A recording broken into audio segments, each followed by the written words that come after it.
بسم الله الرحمن الرحيم. السلام عليكم ورحمة الله وبركاته. أستاذ مساعد دكتور احمد قدوري عبد، قسم الترجمة، كلية الآداب، الجامعة المستنصرية.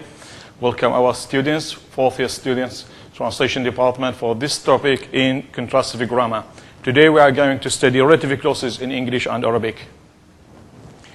For doing that, we are going to study the topic from different points of view. The first point is the nature of relative clauses in English and Arabic.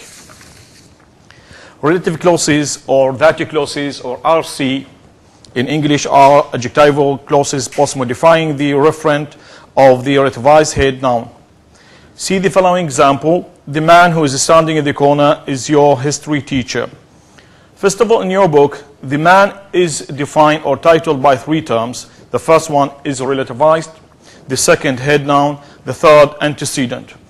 See also the Arabic two examples. هرب الولد الذي كسر الباب. هربت البنت التي كسرت الباب. In Arabic, relative pronouns الاسم الموصول agrees with the head noun in number, gender, and case only in dual, and with the horizontal pronoun ضمير العائد in number and gender. We are going to study ضمير العائد later. The grammatical function of the head noun is assumed by the relative pronoun. See this example. The man who answered your call is John. The man is the head noun or relativized head noun, and who is the relative pronoun. In Arabic, it is assumed by the horizontal pronoun in Arabic. التقى أبي بالرجل الذي قابله في المتحف. الرجل relative head noun, and الهاء في قابله is horizontal pronoun. The second point is position of relative clauses in English and Arabic.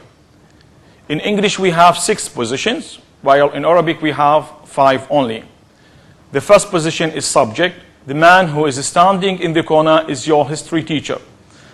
The Arabic example, هرب الولد الذي كسر الباب. The second object, the man whom you met is your brother. جاء الولد الذي قابله أبي. The third indirect object, the boy whom you sent the letter to is John. أعرف الولد الذي أعطاه المعلم القلم. Object of a preposition, the boy from whom you received the letter is John. ما زلت أسكن في البيت الذي ولدت فيه. The fifth position is genitive. The boy whose car is BMW is John. جاء الولد الذي أبوه غني. The sixth case in English is object of comparison, whereas there is no such case in Arabic. The boy whom Ali is taller than is John. You see that we have 6 positions in English, whereas 5 in Arabic. The third point is types of English and Arabic relative clauses. Let us start with the English one. In English, we have 3 types of relative clauses. The first one is restrictive, the second non-restrictive, the third is free or headless relative clauses. For restrictive relative clauses, we use them to provide information necessary for the identification or reference of the head noun mentioned in the main clause. The boy standing in the corner is Chinese. I enjoy the meal, which or that or pie you made us. For non-restrictive clauses, doesn't provide any important information for the referent. It means it is optional, you can omit it. John, who always makes jokes, never comes to class on time. This is Mr. Johnson, who sent the telegram last week. For headless or free relative clauses, they do not refer back to any head noun in the sentence. It means that there is no direct identical or reference for the relative pronoun in the mini clause. I will stay where you stay. Whoever designed the project is genius. Let us explain this in more detail. Let us take this pair. My sister who lives in London is leaving for Baghdad tomorrow. My sister who lives in London is leaving for Baghdad tomorrow. Both are similar, identical, 100%, except the second sentence with 2 commas. But this implies a big difference in meaning between them. In first sentence, the restrictive relative clauses identify important information, which means that it identifies which of my sisters is referred to. It implies that I have more than one sister, and one of them is living in London. Whereas in the second sentence, the non-restrictive sentence implies that I have only one sister. Also, this is important in translation. To solve this problem, we are going to use a new old information For Arabic, we have three types also of relative clauses. We have synthetic or definite relative clauses, where the head noun is with al-ta'rif, or indefinite relative clauses, where the head noun is indefinite with tanween, and the third one is a free or headless relative clauses. Let us take these three examples. رأيت الولد الذي كسر الباب. الولد head noun with al-ta'rif. رأيت بيتا بناه علي. بيتا tanween indefinite. وصل الذي دعوته. There is no head noun in this sentence.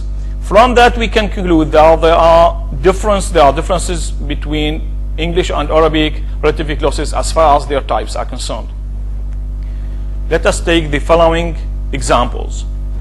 He knows the place where we are going. I know the time when we are going. I know the reason why you are going. These three sentences contain optional elements. The place, the time, the reason usually appear in your translation. This element is a relative adverb. The head noun or noun phrase can be optionally deleted. However, if we use how in sentences with relative clauses, the head noun or noun phrases must be deleted. This is how he dances, played. The head noun phrase is deleted. Or we can say this is the way he dances or played. Now the relative adverb is deleted. The other point in this topic is the choice of relative pronoun, as far as English is concerned, of course. In the following relative clauses, we see that can't be replaced with which. We earlier mentioned that we can say we are dealing with relative clauses or that clauses. But here, when which is preceded by a preposition, that can't be used. The novel for which, see, note that he won the prize is selling like hotcakes. The second point, the relative pronoun cannot be omitted when it functions as subject, whereas when it is object, it can be deleted. See this example. The boy who was leaving for London was seen again. Whereas the second example, the boy whom or pie, it means that the relative pronoun can be omitted. I saw yesterday left for London.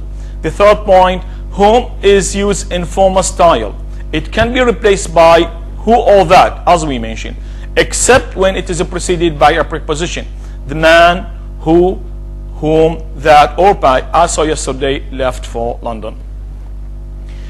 What distinguishes Arabic relative clauses from English one is the use of horizontal pronoun or ضمير العائد. A horizontal pronoun is a pronoun that marks the position of the head noun in Arabic relative clauses, with exception of subject position. See these examples. القرآن هو الكتاب الذي أنزله الله. استلمت رسالة لم أقرأها حتى الآن. وصل الذي دعوت أو دعوت. وصل الذي كتبت إليه. جاء الرجل الذي إياه أحتر. We see that we have examples with al-ha and examples without ha. It indicates that the use of the horizontal pronoun in Arabic, is optional. But this is condition. For the first sentence, Al-Quran huwa al-kitab alladhi anzalahu Allah. If the head al-kitab is definite, so the use of horizontal pronoun is optional. So we can say anzala, anzalahu. If the head is indefinite, risalatan, indefinite, we see that it is obligatory. We can say only aqra'aha. If the head is omitted, wasal alladhi, see, da'awt aw da'awta indicate that it is optional. But if the horizontal pronoun is added or preceded by a preposition, ilayhi, the preposition ila, it means that it is obligatory.